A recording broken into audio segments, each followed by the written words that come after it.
강재원 목사님 나오셔서 말씀 전해주시겠습니다. 할렐루야. 아멘. 할렐루야. 아멘. 찬양하는 사람들은 뒤태도 아름답습니다. 오늘 일주에 회원분들 찬양하시는데 우리 오늘 같이 식사한 초임소대장들은 다 나온 거죠? 예. 뭉클뭉클하네요, 마음이. 그 찬양도 너무 은혜롭고 또 그 가사 하나하나가 현 상황에 비추어 볼 때 아주 뭉클함을 줬습니다.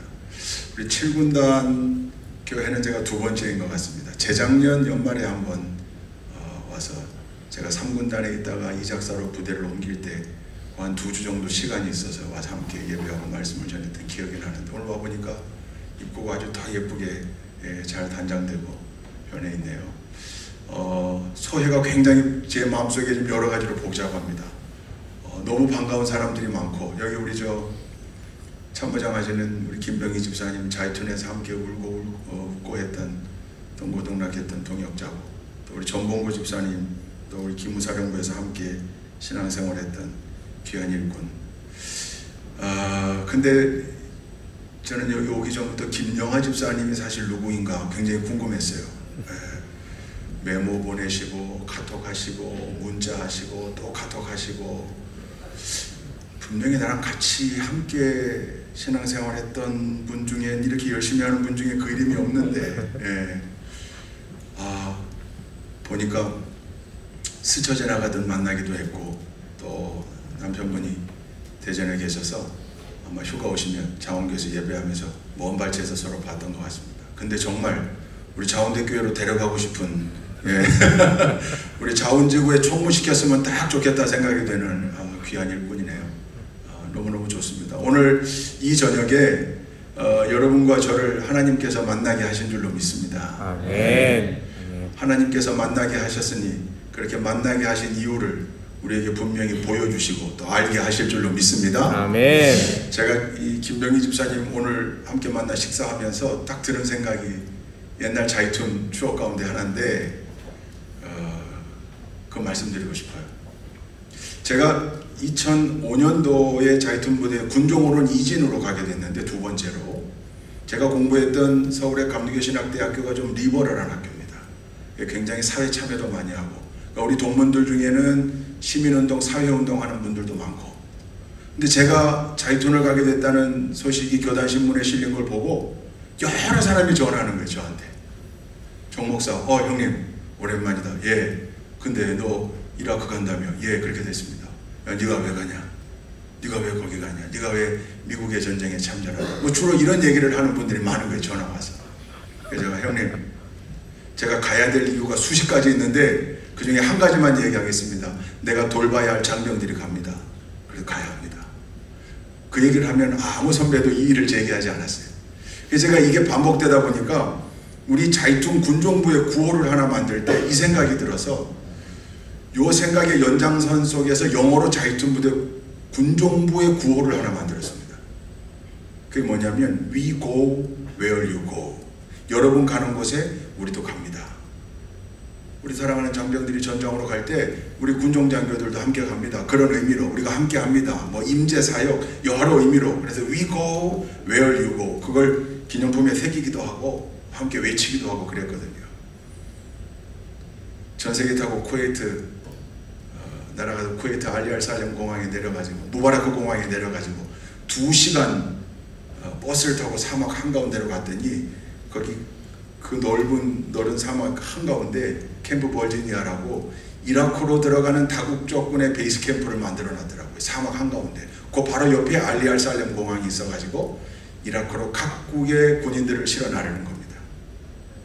그 캠프 버지니아를 들어가면서 야 여기 이렇게 이 사막 한가운데 이 캠프를 만들어 놓았구나 그리고 창밖으로 계속 건물들을 보기 시작했는데 그 한가운데 건물에 깜짝 놀랐습니다. 우리 자이툰 부대 군종부의 구호가 거기 현수막으로 걸려 있는 거예요. We go where you go. 우리를 환영하려고? 그러기에는 현수막이 너무 낡았어요. 오래된 현수막이에요. 야 이게 어떻게 된 일인가? We go where you go. 내리자마자 그 건물을 찾아가서 확인해 봤더니 그 구호가 미군 PX 구호입니다. 미군 PX. 여러분 가는 곳에 우리도 사탕 들고 캔디 들고 초콜릿 들고 어디든 갑니다. 이런 APS라고 미 육군 복지단의 구호가 We go where you go더라. 이야, 이거 어떡하냐. 여기 우리 다 여기다 새겨오고 막 했는데 어쩔 수 없이 다시 구호를 정했습니다. We are where you are. 여러분 있는 곳에 우리도 함께 합니다. 미군 채플린들에게 물어봤더니 그게 훨씬 더 어감상 좋다고 그래요. We go where you go. 이분들도 항상 들었던 슬로건인데 그것보다 We are where you are 훨씬 좋다. 그 구호를 만들면서 물론 여긴 조금 신학적으로 어폐가 있을 수 있습니다. 삼위일체 하나님을 뜻할 때 우리라고 뜻하면 사실은 좀 어려움이 있어요. 신학적으로는. 왜냐하면 이 삼위일체 교리가 굉장히 신비한 교리인데 그렇게 되면 잘못하면 삼신론으로 빠지기 쉬우니까. 그런데 창세기에도 우리라는 단어가 한번 나오거든요. 그래서 이걸 삼위일체 하나님이 우리와 함께 하고 계신다. 우리가 어디 가든지 우리와 함께 하시는 임마누엘의 은혜, 그렇게 연결해서 가는 곳마다 우리가 얘기했던 기억이 납니다. We are where you are. 여러분 오늘 이 코로나 사태 가운데 참 모이기가 얼마나 힘듭니까 지금. 근데 이 가운데에도 우리 7군단 상승대 교회를 중심으로 여기 있는 정보학교, 또 국방어학원, 또 교도소, 우리 MCF 회원들이 함께 모여서 이렇게 함께 예배하고 있다는 사실이 얼마나 기쁘고 감사한 일입니까? 할렐루야. 아멘. 예배하는 여러분들에게 오늘 특성했듯이 예배자로 바로 서는 여러분들에게 하나님께서는 언제나 임마누엘의 은혜로 함께해 주실 줄로 믿습니다. 아멘. 얘기하다 보니까 또 하나 생각이 나는데 공유해도 될려나 모르겠네요. 제가 목사 안수 받은 지 26년 차거든요. 근데 지금까지 딱 한 번 있었습니다. 이런 일이. 뭐냐면 자이툰교회에 1부, 2부 예배를 드렸는데 성가대는 2부만 있었어요. 그래서 1부 성가대도 좀 만들자. 그래서 그 1부 성가대 주축 멤버가 우리 김병희 집사님이었는데 혹시 성가대 하시나요? 성가대? 지금 안 하시죠? 예. 왜냐하면 제가 목사 안수받고 26년 동안 지금 사역하고 있는데 예배 중에 성가대가 특성하다가 중간에 멈춘 적은 그때가 딱 처음입니다. 기억나세요?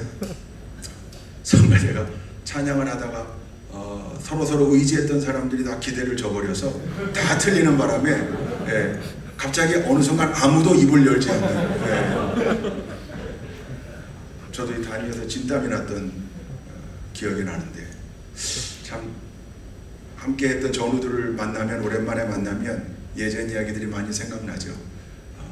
그거 한없이 나누고 싶은 오늘 이 저녁인 것 같은데 그 시간이 없으니까 여러분 어디에서든지 함께 하시는 하나님께 영광 돌리고 맡겨진 사명을 감당함으로 우리 언제나 하나님께 잘했다, 착하고 충성된 종아 칭찬 들을 수 있는 우리 귀한 MCF 회원들이 다 되시기를 주님의 이름으로 축원드립니다. 아멘. 오늘 말씀의 제목은 여호와 니시입니다. 한번 해보십시다. 여호와 니시. 여호와 니시. 여호와 니시. 여호와 니시.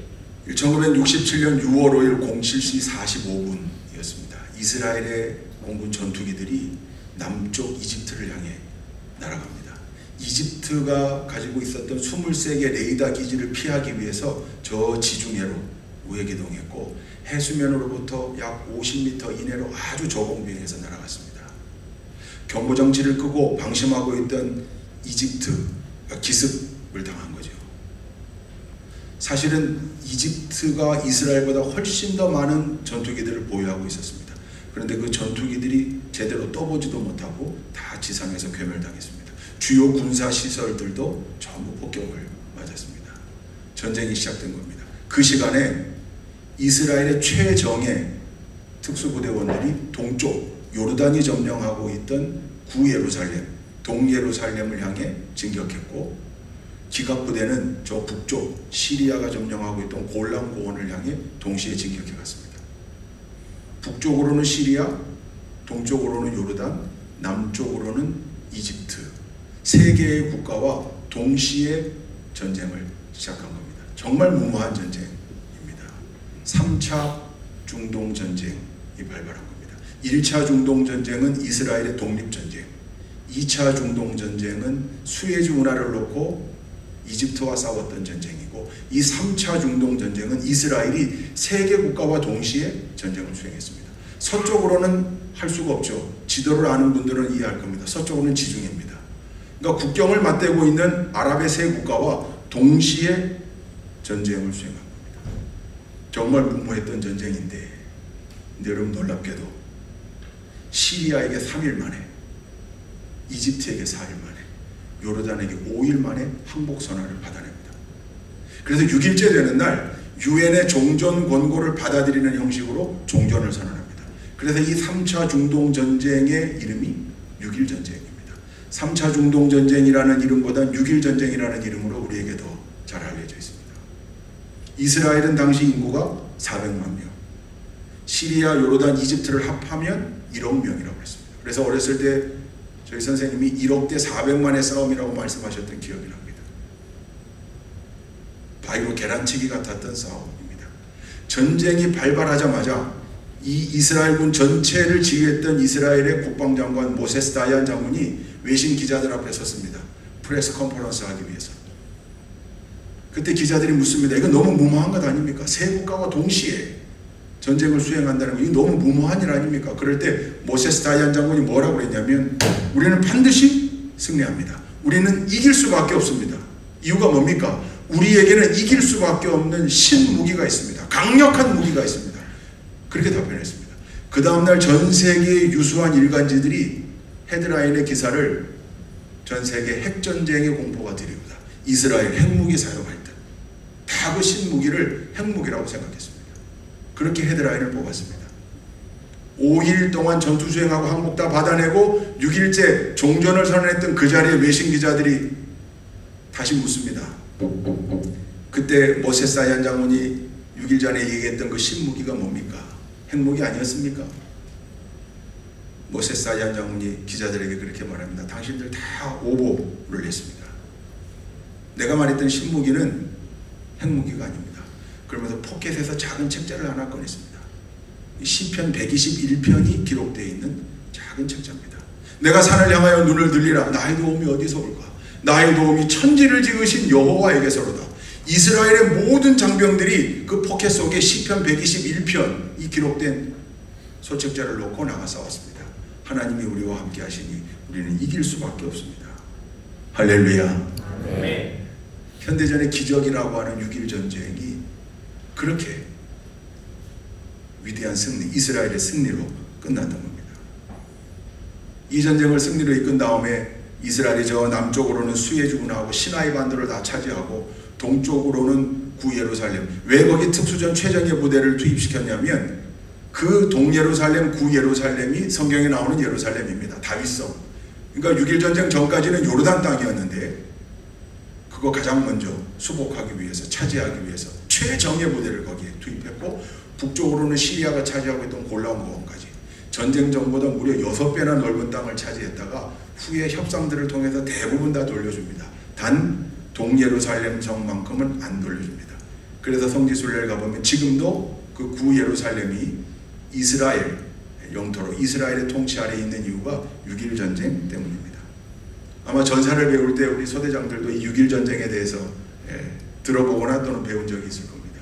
현대전의 기적, 세계 전쟁사의 기적, 놀라운 전쟁이죠. 이렇게 위대한 전투를 치러낸 이스라엘 사람들의 선조들, 도대체 그 선조들은 어떻게 싸웠을까? 그 선조들은 어떻게 전투했을까? 그랬길래 이 후손들이 이런 현대전의 기적을 만들어냈을까? 그 비밀이 이 성경 안에 있습니다. 오늘 우리가 읽은 본문, 아말렉과의 전투, 이걸 르비딤 전투라고 하는데, 여러분 이 르비딤 전투가 중요한 이유가 이스라엘 민족 역사상 첫 번째 전투입니다. 이스라엘이 민족을 형성한 이후에 치른 첫 번째 전투입니다. 여러분 성경을 읽을 때 성경을 읽는 여러 가지 안경이 있을 텐데, 관점이 있을 텐데, 사실은 가장 중요한 관점, 흔들려서는 안 되는 관점이 하나님의 구속사적인 관점에서 성경을 읽고 해석하는 거죠. 그게 가장 첫 번째 관점입니다.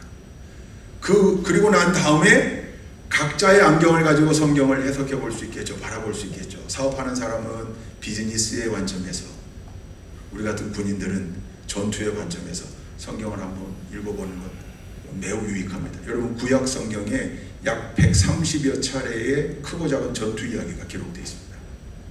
그걸 찾아서 읽어보는 것, 군인의 관점에서, 전술의 관점에서 아주 유익하고 재밌습니다.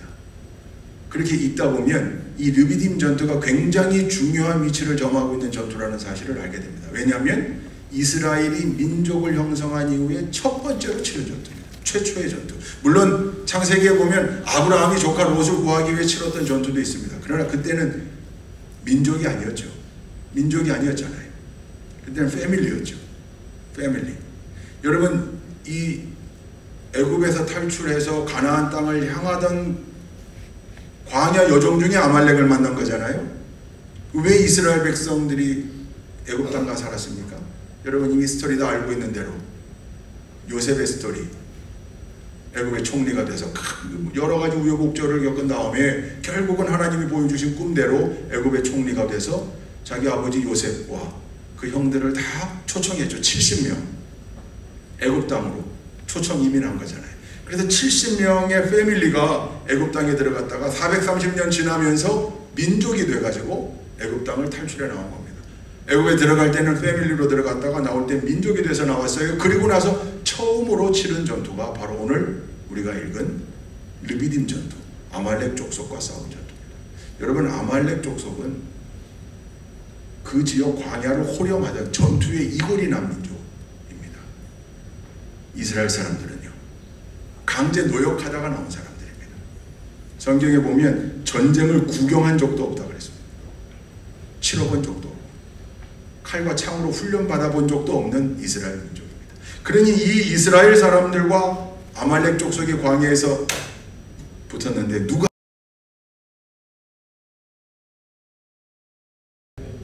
여러분 마스크는 하고 있지만 대답은 하시는 겁니다. 누가 이겨야? 아말렉이 이겨야 되는 겁니다.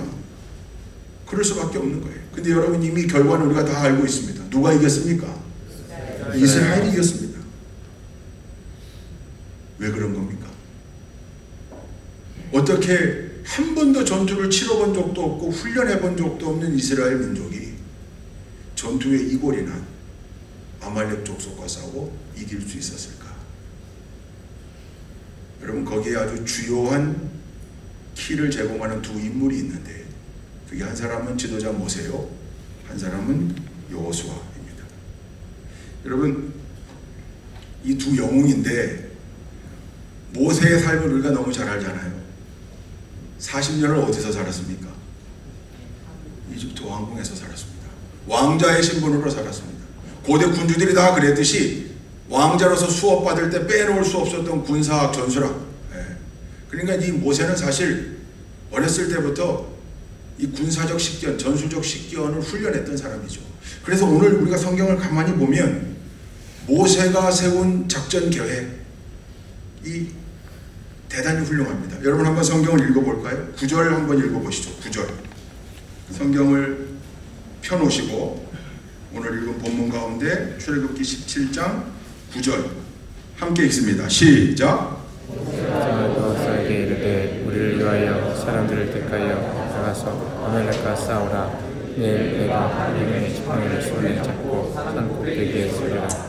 자, 이게 뭐 별거 아닌 구절인 것 같지만 사실은 여기에 굉장히 중요한 일들이 녹아져 있습니다. 모세가 이 전투를 승리로 이끌기 위해 준비했던 몇 가지가 여기 다 있는데 첫째는 8절도 한번 읽어볼까요? 8절 함께 읽겠습니다. 시작. 여기 이제 우리 개역개정 성경의 번역으로는 조금 뉘앙스가 부족합니다. 히브리어 원어로 보면 훨씬 더 선명해지는데 그래서 다른 번역본을 읽어보면 이렇게 나와 있습니다. 이 번역이 사실은 온당합니다. 이때 아말렉 사람들이 와서 르비딤에서 기다리고 있는 이스라엘 백성을 공격하였다. 이게 이제 다른 번역이에요. 그러니까 이게 사실은 더 굉장히 합당한 번역입니다.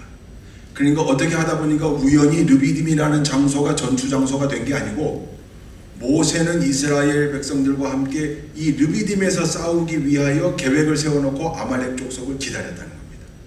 르비딤이 뭐냐면 이게 협곡이에요. 협곡이라는 게 좁고 기다란 협곡이죠. 그 르비딤 협곡에서 모세는 아말렉과 싸우기로 결심하고 거기서 기다린 겁니다. 전투 장소를 거기로 정한 거예요. 왜 그리로 정했을까? 왜 좁고 기다란 협곡에서 아말렉을 맞이하려고 했을까? 여러분 300이라는 영화 보셨죠? 300. 프랭크 밀러의 원작 만화를 영화로 만든 건데 여러분 우리 가족 집사님들도 다 보셨을 텐데 아마 그 제라드 버틀러를 위시한 근육질의 남자들이 멋있는 망토 입고 복근 다 드러내고 그 복근으로 유명했던 영화 아닙니까? 기원전 480년 7월 제3차 페르시아 전쟁 때 저 페르시아의 크세르크세스가 100만 대군을 이끌고 그리스를 침공해 오는데 이 제라드 버틀러가 보냈던 레오니다스, 스파르타의 레오니다스가 화가 나죠. 왜? 도시국가들이 빨리 연합을 해가지고 가서 맞서 싸워야 되는데 각 도시국가들마다 이해관계가 막 충돌이 돼가지고 연합이 늦어지는 거예요. 그러니까 이 스파르타의 레오니다스가 안 되겠다. 우리라도 가서 싸우자. 그리고 300용사를 데리고 어디로 가냐면 테르모필레 협곡으로 갑니다. 그 전투 장면 유명하잖아요. 왜냐면 100만 대군이 저기서 지금 배 타고 들어오고 있는데 테르모필레 협곡 좁은 곳에 가서 쉽게 말하면 그 좁은 곳에 100만 대군이 못 들어가요. 들어가고 싶어도 못 들어가요. 그러니까 계속 쉽게 말하면 300대 300으로 계속 싸우는 거예요. 물론 힘은 들지만 그래도 개활지에서 싸워가지고는 안 된다는 얘기죠. 이것도 마찬가지예요.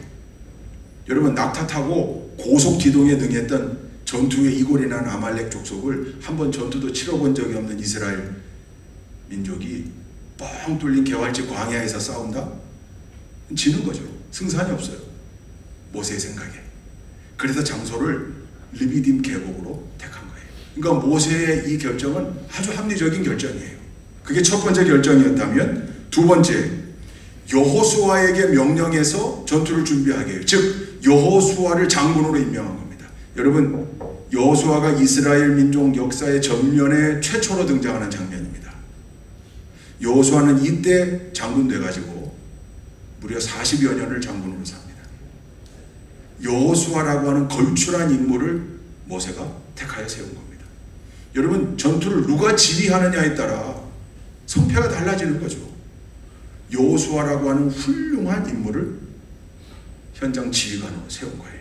그게 두 번째 조치예요. 세 번째, 여호수아에게 뭐라고 지침을 줬냐면 정예 용사를 선발해라. 그러니까 다 데려가지 마라. 다. 이런 표현이 어울릴지는 모르겠지만 의정에 뜨정에 다 데려가지 마라. 아니 모두가 다 전투를 구경도 해본 적이 없는 이스라엘 남자들이지만 그래도 그 가운데 싸울 만한 사람들 뽑아서 데려가라. 여러분 전투 현장에서의 공포가 코로나보다 더 무섭게 전염된다는 사실 조금만 생각해 보면 공포라고 하는 게 얼마나 쉽게 전염되는가. 1차 세계대전 때 프랑스 일개대대가 고지를 버리고 퇴각했던 해프닝. 그 왜 해프닝이었냐면 적이 안 쳐들어왔어요. 근데 나중에 보니까 쳐들어온 적은 없는데 자기들이 내려온 거예요. 도망 나온 거예요. 쭉 보니까 쫓아 올라가 보니까 코로나 마치 역학조사 하듯이 올라가 보니까 취사병이 갑자기 취사장으로 냅다 달리기 시작했는데 그 뒤를 몇 명의 병사들이 더 달라붙어 뛰고 그 뒤에 뛰었던 사람들이 적의 기습이다 소리치고 뭐 그래서 다 우왕좌왕하면서 퇴각했다는 거 아니에요. 공포가 얼마나 삽시간에 전파되는가 전염되는가.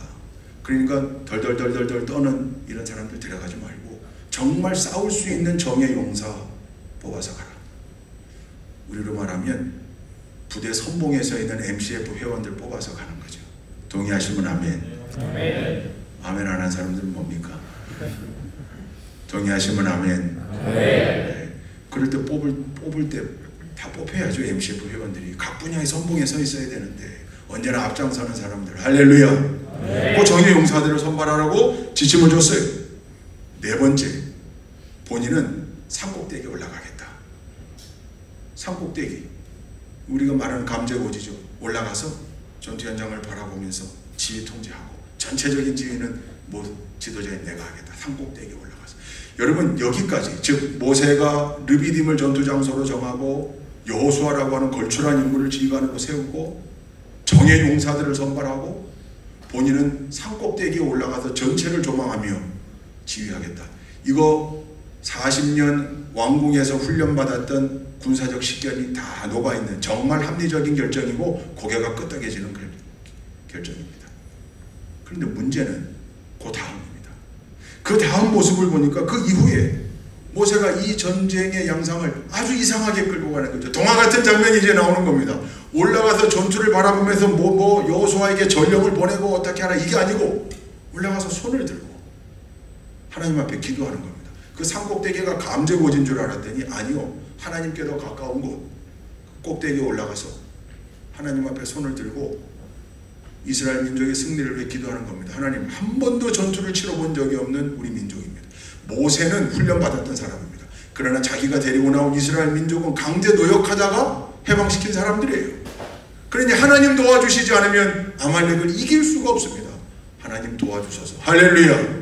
그런데 모세도 인간이었던지라 팔이 아프죠. 내려올 수밖에 없잖아요. 근데 신기한 건 손을 들고 기도하면 그 협곡에서 여호수아를 필두로 한 이스라엘 민족이 밀고 나가고, 팔이 아파 손을 내리면 아말렉 족속이 밀고 들어오니 모세가 팔을 내릴 수가 없었다.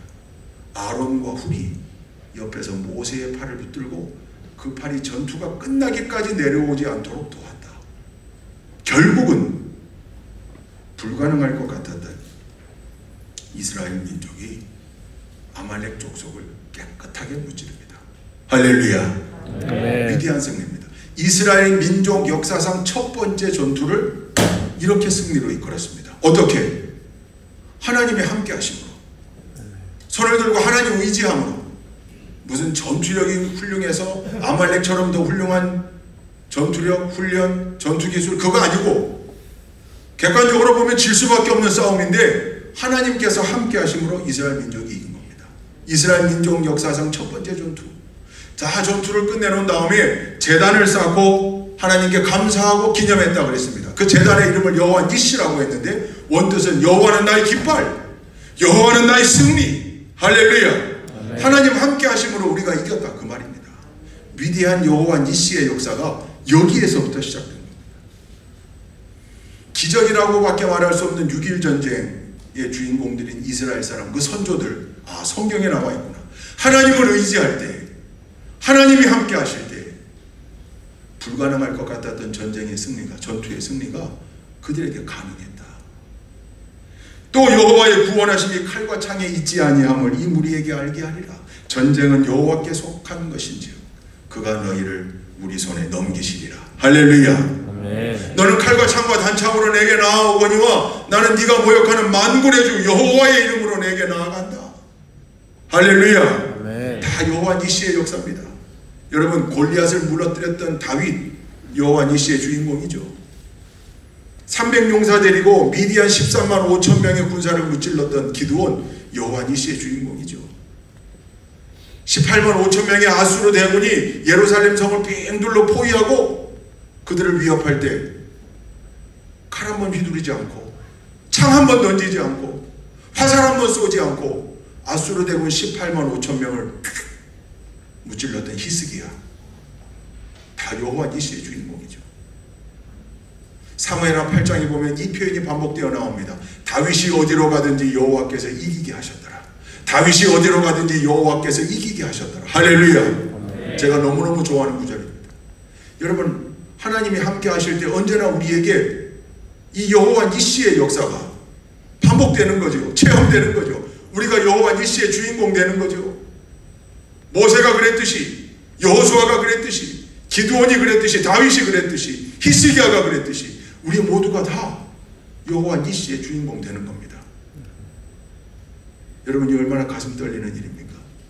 아, 하나님이 함께 하실 때 객관적으로는 부족하지만, 객관적으로는 열세지만, 합리적으로 이성적으로 놓고 볼 땐 도저히 아닐 것 같은데, 불가능할 것 같은데, 그러나 하나님 함께 하시기만 하면 그곳에 놀라운 승리가 있고, 그곳에 놀라운 회복이 있고, 그곳에 놀라운 해결책이 있고, 앞길이 열려지는 위대한 역사,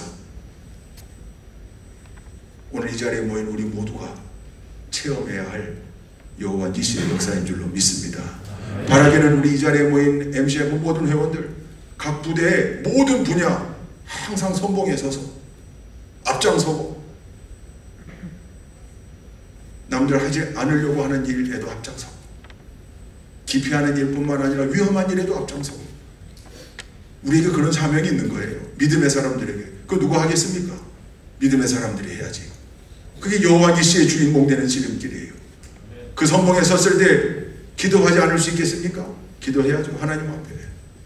하나님, 내 능력 가지고는 안 됩니다. 그러나 하나님 함께 하시면 가능할 줄 믿습니다. 네. 할렐루야. 네. 여러분, 이 역사를 같이 만들어낸 여호수아, 그 뒤에 어떻게 됩니까? 여러분, 오늘 말씀에 보면 하나님이 모세에게 한 지시사항이 또 하나 있습니다. 전쟁을 승리로 이끈 다음에 뭐라고 그럽니까? 이 이야기를, 이 전투 이야기를 한번 성경을 읽어볼까요? 성경을 같이 읽읍시다. 14절입니다. 14절 함께 읽습니다. 시작. 여호와께서 모세에게 이르시되 이것을 책에 기록하여 기념하게 하고 여호수아의 귀에 외워 들리라. 내가 아말렉을 없이하여 천하에서 기억도 못하게 하리라. 자, 이 위대한 승전의 기록을 책에 기록해 놓고 그 다음에 어떻게 하라? 여호수아의 귀에 외워 들리라. 그러니까 계속 여호수아에게 가르쳐라. 밥 먹다 말고도 르비딤 기억하지? 예. 안 잊었지? 예.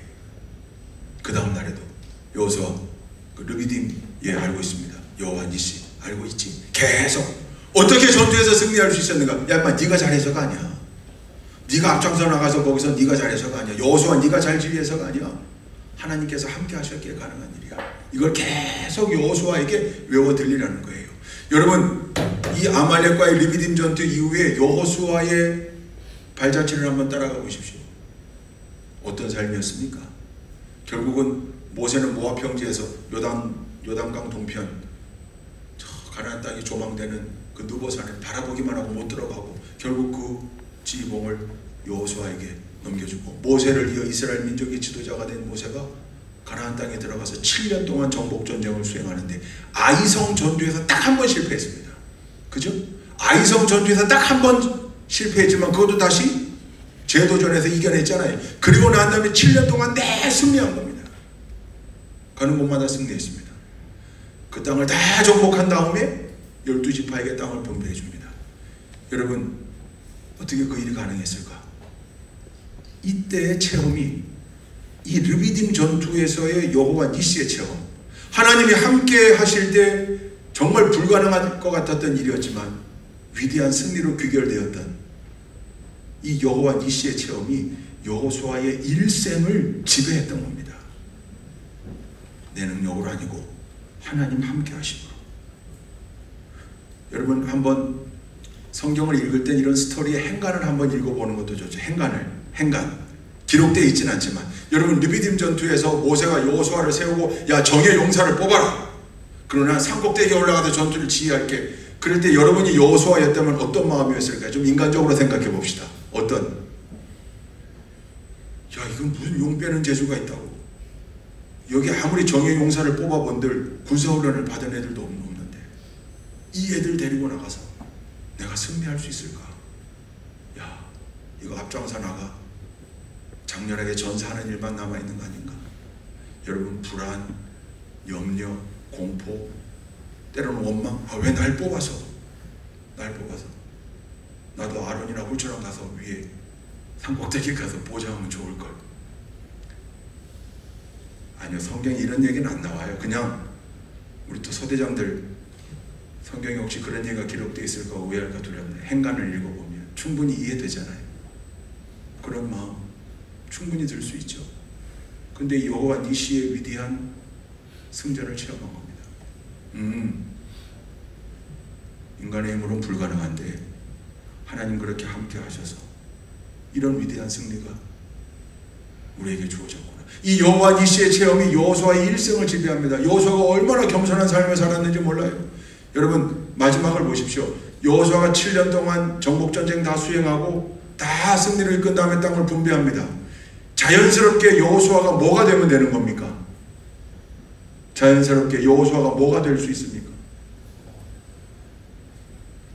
대답 안 하겠습니까? 왕이 되면 되잖아요. 땅이 있죠. 백성이 있죠. 모세의 율법도 있죠. 왕의 취임만 하면 됩니다. 그러나 여호수아는 절대로 자고하지 않았습니다. 그리고 왕이라니 언강생심. 왜 왕이 필요하냐? 우리에겐 왕이 있는데 누굽니까? 하나님이십니다. 할렐루야. 여호수아는 그 이후에 겸손하게 오직 백성들에게 뭐라고? 나와 내 집은 오직 여호와만 섬기겠노라. 너희들도 가나안 땅 이 땅에서 분배받은 땅에서 절대로 이방 우상들에게 절하지 말고 오직 여호와만 섬기는 믿음의 백성들이 되어야 한다. 끊임없이 그렇게 선포하고 이야기하고 110세 하나님의 부르심을 받습니다. 그렇게 위대한 승리의 주역이었는데 교만하지 않았습니다. 가는 곳마다 승리했습니다. 그래서 저는 여호수아를 좋아합니다. 제가 미국 가서 유학 시절 공부할 때 이 영어로 이름을 하나씩 줘야 되는데 대개 그래서 미들네임을 영어 성서의 인물들로 짓죠. 저는 고민하지 않고 저슈아로. 근데 제가 이름이 정재원 아닙니까? 그러니까 재원, 저슈아, 정 그렇게 되니까 우리 교수님들이 저를 트리플 J, JJJ 이니셜이 JJJ 되니까 트리플 J 또는 이제 저 군목인 건 아니까 채플린 정. 제가 이제 소령 달고 2년 있다가 갔는데 메이저 정 그렇게 저를 불렀어요. 그리고 이제 항상 제가 DC 워싱턴 DC에 있는 웨슬리 테올로지컬 세미나리에서 공부했는데 거기 교수님들이 저를 그렇게 제가 이제 현역 군인이니까 굉장히 영광스럽게 생각하고 명예롭게 여기고 교회 이 교내 행사가 있을 때마다 제게 순서도 맡겨주고 정복 입고 가서 또 예복도 입고 가서 예복에 스털 들고 성찬식도 같이 집례하고 아주 좋은 경험들을 많이 했습니다. 근데 그때 지금도 총장님 하고 계시는 아주 리더십의 권위자인데 제 개인적으로는 디렉티드 스터디를 직접 지도해 주신 스승이기도 하신데 데이빗 메카리스터 윌슨이라고 백인 멋진 그 털을 가지신 아주 잘생기신 총장님이에요. 한번 세미나 과목을 메스터 과정에 학생들하고 함께 모여서 하는데 갑자기 저한테 생뚱맞게 채플린 정은 왜 미들네임을 조슈아로 정했는지 물어보시는 거예요. 지금까지 한 얘기를 다 해야 되는데 영어로 너무 길잖아. 근데 그때 한참 우리 교수님들이 이렇게 만날 때마다 돌아가면 언제 프로모션 하냐, 중령으로 언제 진급하냐, 또 뭐 언제 장군 되냐. 그래서 우리 한국 채플린 중에는 장군이 없다. 왜 장군이 없냐? 채플린 정이 꼭 장군 될 거다. 이렇게 덕담을 계속 하셨던. 그리고 군인이다 보니까 그 명예, 스타의 명예가 있죠. 그걸 다 교수님들도 알고 하니까. 제가 이걸 다 뭐 이렇게 설명할 수 있습니까? 항상 저를 보면 그렇게 덕담했던 또 총장님도 그런 덕담을 하셨는데 그래서 제가 뭐라고 답을 했냐면 그렇게 물어보자마자 조금도 망설이지 않고 즉시 He was a general for a long time, sir. That's it. 웃어야 되는데 국방어학원 여기 있지 않나요? 그는 오랫동안 장군했습니다. 이상입니다. 뭐 다른 이유 없습니다. 그죠? 대치 이상. 끝. 오랫동안 장군했습니다. 거기 빵 터졌습니다. 왜냐하면 다 제가 소령인데 이 장군에 대한 군인들에겐 그런 게 있잖아요. 그 사람들도 다 아니까. 근데 저는 그런 이유에서 조슈아를 좋아하는 게 아니고 위대한 승리의 주역. 그러나 절대로 교만하지 않았던 일꾼. 닮고 싶은 사람. 나와 내 집은 오직 여호와만 섬기겠노라 자신 있게 선포했던 사람. 할렐루야. 네. 여러분 얼마나 멋있습니까? 여호와 니시의 역사가 이 개인의 일생을 지배할 때 여러분 이런 위대한 삶이 나타나는 겁니다. 오늘 이 저녁에 모인 여러분들도 다 여호와 니시의 주인공 되기를 원하시면 아멘. 아멘. 아멘 안 한 분들은 글쎄요. 다시 한번 원하시면 아멘. 아멘. 신앙생활 하면서 이거 안 원하는 사람이 어디 있겠습니까? 그죠? 승리입니다. 여러분 성공하고 승리는 항상 같지 않습니다. 세상적 기준으로는 실패했어도 그게 승리일 수 있습니다. 그게 여호와 니시일 수 있습니다. 세상적 관점의 성공학을 그대로 교회 안으로 가지고 오면 안 됩니다. 차원이 다릅니다. 병들고도 여호와 니시 될 수 있고, 내가 원하는 길 가지 못해도 여호와 니시의 주인공이 될 수 있습니다. 그게 신앙의 신비입니다. 그렇게 고백할 수 있습니다. 다만 언제든지 그게 어떤 승리이건 간에 하나님의 함께 하심과 계획하심 속에서 경험하는 여호와 니시인 겁니다. 하나님이 허락하실 때 가능한. 할렐루야. 우리 7군 단위, 또 정보학교, 교도소, 국방부하고 모두가 다 귀한 지휘관을 중심으로 언제나 하나님의 은혜와 긍휼 속에 가는 곳마다 하나님의 함께 하심으로 여호수아가 체험했던 여호와 니시의 역사를 체험하고 그 여호와 니시의 주역이 되는 것, 얼마나 큰 축복입니까? 그대로 이루어질 수 있기를, 선포한 대로 이루어질 수 있기를 주님의 이름으로 축원드립니다. 여러분, 성경 밖에도 위대한 여호와 니시의 역사가 계속되어 있는 겁니다. 세계사의 장면을 바꿔놓은, 세계사의 흐름을 바꿔놓은 장면이 있죠. 312년 AD 312년 10월 28일 본떼 밀비오 전투, 혹 들어보셨습니까? 밀비오 다리의 전투. 콘스탄틴 대제가 그의 정적이었던 막센티우스 한판했던 밀비오 다리 위에서, 사실 콘스탄틴 대제가 열세였습니다. 막센티우스가 훨씬 더 강했습니다. 그런데 이 콘스탄틴 대제가 그 본떼 밀비오 전투를 승리로 이끌고 결국 그 다음에 313년에 기독교를 공인하는 거잖아요. 세계사의 흐름이 완벽하게 바뀌어버린 역사적 사건인데 어떻게 승리할 수 있었는가? 역사가 락탄티우스의 기록에 의하면 그날 밤 10월 27일, 하루 전날이죠. 10월 28일 날이 전투니까 312년 10월 27일 밤에 이 콘스탄티누스의 꿈에 하나님이 나타나셔서 이것을 가지고 나가 싸우라. 헬라어로는 엔투토니카, 라틴어로는 인호쿠 시뇨 빈체스, 이 음성이 들렸다는 거예요. 그 보니까 문양이 하나 있는데 그 문양이 뭐였냐면, 우리 교회는 없나요? 있습니다. 어디? 뒤. 되게 강대상 앞에 이렇게 붙어 있긴 한데, 여러분들이 PX라고 하는, 그게 PX가 아니고 키로입니다. 키로 십자가. 그게 뭐냐면 헬라어 알파벳의 이름이 X는 키, P처럼 생긴 건 리을의 음가를 가지고 있는 로입니다. 키로. 이게 뭐냐면 예수 그리스도를 뜻하는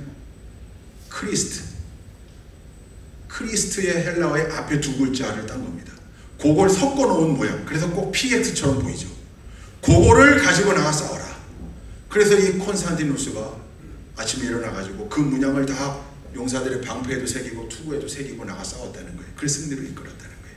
교회사가 유세비우스는 조금 더 자세한 버전을, 조금 다른 버전을 제공하는데, 뭐냐면 10월 27일 날 막바지 전투 준비를 하고 있는데 갑자기 하늘에, 그러니까 락탄티우스는 콘스탄티누스가 꿈에 그걸 봤다는 거고, 교회사가인 유세비우스는 전 병사들과 함께 봤다는 거예요. 하늘에 갑자기 구름으로 PX가 세워, 이 키로가 새겨지고 음성이 들렸다. 모두가 다 들었다.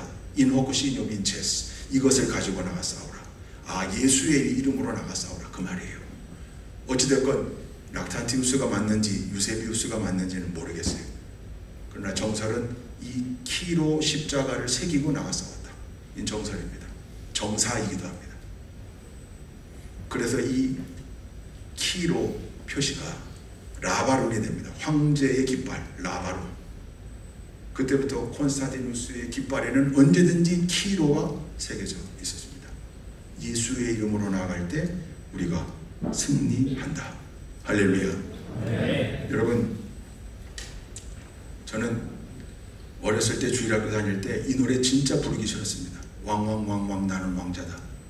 0000 나는 공주다. 왜냐하면 이거 율동을 해야 돼. 율동을 이렇게. 그게 싫죠. 근데 커서 보니까, 이야, 이 동요 같은 찬양이 얼마나 중요한 찬양인가. 우리를 아이덴티파이 하는 아이덴티티, 정체성. 나는 누구인가? 나는 하나님 나라의 왕자요, 하나님 나라의 공주다. 왜? 하나님이 내 아버지 되시니까. 할렐루야. 네. 여러분, 이 정체성이 여러분에게 있지 않습니까? 예수 그리스도의 제자, 예수의 이름을 새기고 나아갔더니 가는 곳마다 승리했다. 불가능할 것 같았던 열세의 전투를 승리로 이끌었다. 예수 이름으로 나갈 때 그 예수님이 제자된 우리에게 뭐라고 말씀하셨습니까? 너희가 세상에서 환난을 당하나 그러나 담대하라. 내가 세상을 이기었노라. 할렐루야. 아멘. 이겨놓으셨다는 겁니다. 예수님께서 이미 이겼으니 너희 쫄지 말고, 내 제자라면 내가 이미 이겨놨으니, 선승부전 이미 이겨놨으니 내 이름으로 나가 싸우라. 언제나 승리할 수 있다. 여러분, 하나님의 자녀들로서, 예수 그리스도의 제자로서 여호와 니시는 우리에게 옵션이 아니고 선택사항이 아니고, 믿음의 사람이라면, 하나님의 자녀라면, 예수 그리스도의 제자라면 언제든지 여호수아의 뒤를 이어, 히스기야의 뒤를 이어, 기드온의 뒤를 이어, 콘스탄티누스의 뒤를 이어 이 여호와 니시의 역사를 써가야 할 의무가 우리에게 있는 겁니다. 그리고 우리에게는 그 자격이 충분하게 주어져 있습니다. 할렐루야. 아멘. 이미 승리하신 분들입니다. 할렐루야. 아멘. 여러분, 이 믿음이 있어야 합니다. 그래야 이길 수 있습니다. 제가 메이저리그 좋아하는데요, 이 메이저리그 얼마나 긴 역사를 가지고 있습니까? 이 메이저리그 진기 명기 탑5, 뭐 탑3, 탑10 뽑을 때마다 탑3까지 절대로 안 빠지는 진기 명기 장면이 하나 있습니다. 2002년도에 마이너리그, 메이저리그를 구성하고 있는 그 바로 밑에 뭐 트리플 A도 있고 더블 A도 있잖아요. 그 바로 밑에 마이너리그 바실리아 옥스라고 하는 팀이 있었어요. 바실리아 옥스. 거기 제레미 스캇 브라운이라는, 나중에 메이저리그에 올라와서 은퇴를 하게 되는데 장타를 치는 거포입니다. 등치가 이렇게 큰, 체중이 한 130kg가 넘는 제레미 스캇 브라운. 이 양반이 게임을 하는데, 여러분, 이 양반은 장타를 쳐놓고도 이 일루밖에 못 가는 거예요. 발이 느리니까. 그러니까 홈런을 치면 돌아 들어오지만 장타를 치면 대경이 일루만 가요. 일루만. 여러분 잘 알지만 일루는 그냥 직선으로 달리기만 하면 베이스 넘어라도 전혀 관계없잖아요. 근데 어느 날 이 친구가, 내가 오늘은 안 가본 길을 좀 가보겠다. 2루를 가야 되겠다. 2루. 그렇게 마음을 먹고 땅 장타를 칩니다. 여러분, 2루로 갈 생각이 있는 사람들은 이미 궤적이 다르죠. 포물선을 그려야 되잖아요. 그죠? 이게 마스크를 쓰니까 참 안 좋아. 그죠? 표정이 안 보여서 이 지금 오른쪽으로 휘어가지고, 그러니까 좌회전을 고속으로 해본 적이 별로 없는 사람이에요. 그러니까 1루 베이스를 밟고 4-5걸음 뛰다가 넘어졌어요. 왜냐하면 왼쪽으로 그렇게 과속해본 적이 없거든, 별로. 그러니까 여러분, 2루로 갈 의사가 조금이라도 있었으면 빨리 공보다 2루에 먼저 가든지 아니면 1루로 돌아오든지 해야 되죠. 네 발짝 정도 가다가 넘어졌기 때문에 즉시 1루 쪽으로 돌아와 탁 헤드퍼스트 슬라이딩을 합니다. 그럼 누굴 쳐다봤겠습니까? 심판. 콜사인 해야 되니까 심판. 딱 심판을 딱 쳐다봤는데, 근데 심판이 콜사인을 안 해요. 무릎에 두 손을 대고 물끄러미 쳐다보는 거예요. 왜 콜사인을 안 할까? 그랬더니 바로 옆에 있던 상대팀 일루수도 같이 심판하고 똑같이 와서 무릎에 손을 대고 이 친구를 물끄러미 쳐다봐요. 그리고 한마디 했어요. 야, 임마 일어나. 너 홈런 쳤어. 너 홈런 친 거야. 홈런을 쳐놓고 1루와 2루 사이에서 지금 헤매고 있는 겁니다. 홈런인데 돌아보니까 공은 넘어갔어요. 자기 더가웃에선 동료 선수들이 인상을 쓰고 있는 거예요. 일어나가지고 흙을 툭툭 털고 2루로 뛰는데 2루에 있는 상대팀 2루수가 팔을 돌려줍니다. 이 팔 돌리는 게 누가 하는 일이죠? 원래 주루 코치들이 하는 거거든요. 뭐 하라는 사인이에요? 빨리 뛰라고, 가라고. 상대팀 2루수가 쪼까 하는 겁니다. 네. 쓰지 마. 가. 왜 홈런 쳤는데 또 슬라이딩 하려고. 3루로 갔더니 자기 팀 3루 주루 코치도 상대팀 3루수가 돌려줘요. 이 제레미 스캇 브라운이 나중에 인터뷰에서 자기 야구 인생 통틀어서 정말 지우고 싶은 흑역사, 그날 너무 창피했던 날, 홈런 쳤는데 인류에서 뛰다 넘어지고 다시 돌아가는 슬라이딩한 날. 정말 웃긴 얘기지만 여러분, 오늘 우리의 좌표를 돌아보면, 우리의 모습을 돌아보면 혹시 이런 모습이 있는 거 아닙니까? 이미 세상을 이겨노라고 예수님 말씀해 주셨는데 이 땅에서도 천국을 경험하며 하나님의 아들, 딸들로서 담대함으로 세상을 정복하며 살아야 될 믿음의 사람들이, 홈런 친 사람들인데 다 1루와 2루 사이에서 헤매면서 쪼그라들어 있는 거 아닙니까? 여러분, 때때로 그런 모습이 있다면 툴툴 털어내고, 나는 금방 홈런 쳤어, 나는 홈런 친 사람이야, 1루와 2루 사이에서 헤매지 맙시다. 홈까지 냅다 달려야지요. 그 자격이 충분히 우리에게 주어져 있습니다. 할렐루야. 네. 기억합시다. 우리 여기 정보 초급반을 마친 우리 소리들도 이제 막 군생활을 시작하는데, 막 최초로 전투를 치른 여호수아의 여호와 니시 체험이 그의 일생을 지배했던 것처럼 이제 MCF 회원들로 막 시작하잖아요. 여러분들의 삶 속에 오늘 이 저녁 우리 상승대 교회에서 함께 말씀으로 들었던 이 여호와 니시, 이 말씀이 여러분의 일생을 지배하는 말씀이 될 수 있기를 주님의 이름으로 축복합니다. 네. 오늘 이 자리에 모인 우리 사랑하는 믿음의 동역자들, 군선교를 위해서 우리 같은 십자가 지고 있잖아요. 아까 찬양하는 뒷모습을 봐도 전 그렇게 뭉클뭉클해요. 자꾸 눈물이 나려고 그러고. 얼마나 귀한지 모르겠어요. 한국교회의 미래가 달려있고, 아니 우리 민족의 미래가 달려있는 군선교입니다. 이를 위해 우리가 노력하고 애쓰고 함께 동역하고 있는데, 당연히 가는 곳마다 승리해야죠. 여호와 니시의 주역돼야죠. 여기 오늘 모인 우리 MCF 회원들이, 우리 상승지구의 MCF 4개 지회에 속해 있는 모든 회원들이 각자의 여호와 니시의 역사를 써가야죠. 체험하고, 그게 다시 삶의 능력이 되고 힘이 되고, 다시 또 삶 속에서 불가능할 것 같았던 일들을 가능으로 만들어내고, 심지어는 옆에 있는 사람들, 믿지 않는 교회 밖의 사람들에게도 그 여호와 니시의 비밀을 알려주면서, 네 힘으로는 안 되지, 그러나 여기에 비밀이 있다, 승리의 역사가 여기 있다, 선포해가면서 멋지게 하나님 나라의 왕자, 공주의 모습으로 이 땅에서 승리를 외치며 체험하며 여호와 니시의 주인공들로 다들 살아가실 수 있기를 주님의 이름으로 축원드립니다. 네. 기도하시겠습니다. 좋으신 하나님, 참 모이기 어려운 가운데에도 우리 상승대 MCF 회원들이 한자리에 모여서 하나님께 예배하고 있습니다. 여호와 니시의 말씀을 나누었습니다.